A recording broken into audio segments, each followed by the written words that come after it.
The war in northwest Pakistan is an armed conflict between the Pakistani army and Islamist militias, made up by local tribesmen, the Taliban and foreign extremists.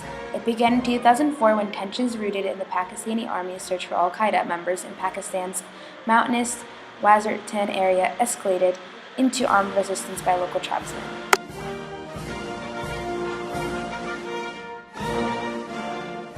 Clashes erupted due to the Pakistani troops, al-Qaeda, and other militias joined by local rebels and pro-Taliban forces.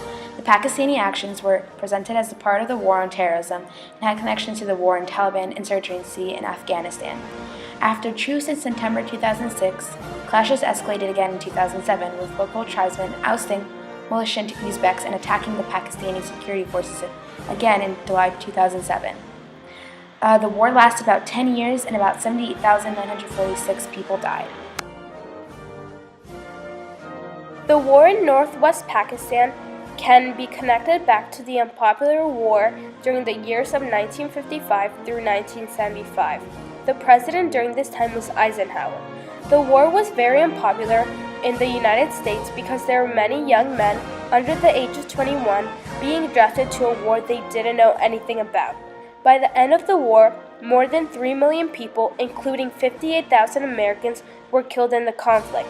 19 years of war with North Vietnam just ended with the U.S. withdrawing its forces from Vietnam. All men killed during the war died for a country that didn't know what they were getting themselves into. The North Vietnamese were more concentrated in becoming free, so they created smart tactics, while the U.S. was weak in ideas. They lost because of underestimating the North Vietnamese people. The war in northwest Pakistan is very similar to the Vietnam War. Both soldiers going into war didn't exactly know what or who they were looking for, because they weren't fighting a whole country.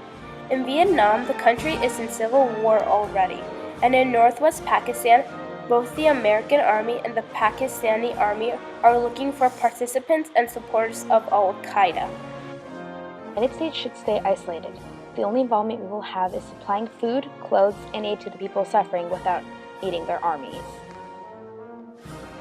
Getting involved, we turn the anger that Pakistan had with the terrorists to the United States.